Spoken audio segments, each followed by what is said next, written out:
So I wanted to share today that today is a very, very special day for me.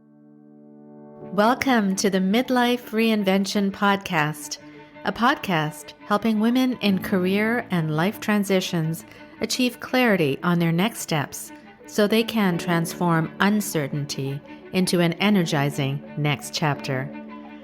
I'm your host, Kavita Ahuja, and the founder of It's My Time Now Coaching. If you're wondering what's next in your career or life, you are in the right place. Through solo and guest episodes, you'll gain practical tips, tools, and inspiration to help you uncover blocks, gain confidence, and be, do, and have what you want. I rediscovered myself after the age of 50, and I know you can too. It's my time now to help you do just that. I'm so excited you're here. Let's dive in.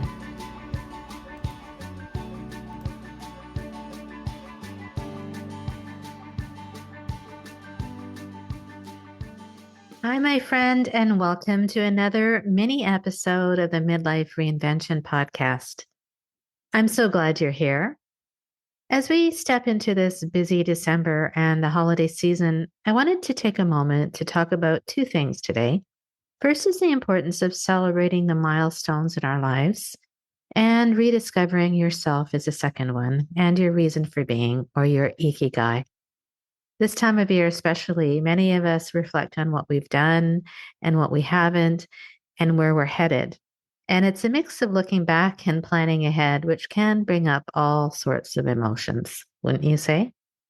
So I wanted to share today that today is a very, very special day for me. It's my 31st wedding anniversary. And next week, my parents will be celebrating their 65th wedding anniversary. It's unbelievable, hard to imagine how time has flown. And I feel so fortunate. And these milestones have really made me think a lot about the passage of time. Looking back on my marriage, I feel so grateful for the life my husband and I have built together and the two exceptional human beings we've created together. Of course, we've had our ups and downs, every couple does, but the beauty is how we've really grown together and respected one another's differences as well. And my parents at age 85 and 91 are still so much in love. It's so wonderful and inspiring to see how they've supported each other through every stage of life. All of this to say is that we don't really know what's going to happen tomorrow, right? We can't control it. All we can do is live our lives with curiosity and love and appreciation, and be grateful for our present, yet be eager and looking forward to what's coming.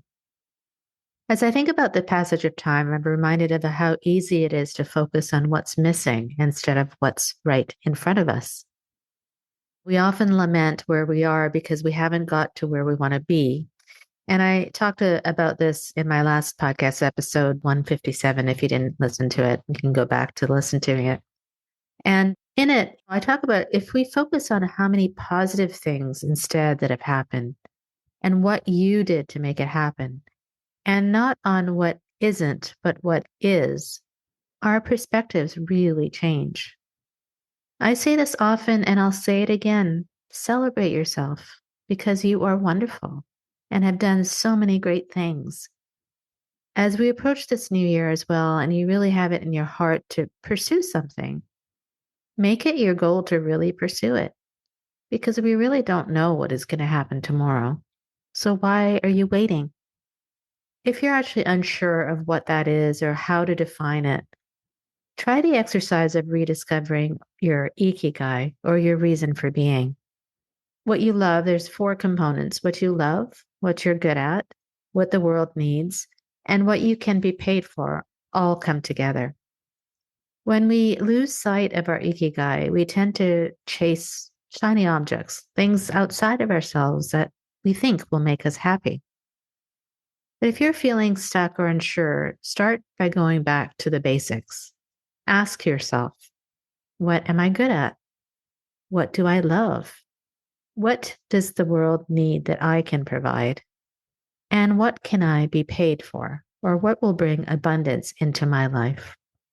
Answering these questions will help you reconnect with your true reason for being and really will guide you towards the right actions.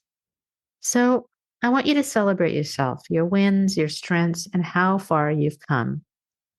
Instead of focusing on what's missing, think about what's already here, the relationships you've built, the challenges you've overcome, and the growth that you've actually experienced. When you focus on the positive, you create that positive or anabolic energy that I talk about so much. And that energy moves you forward positively.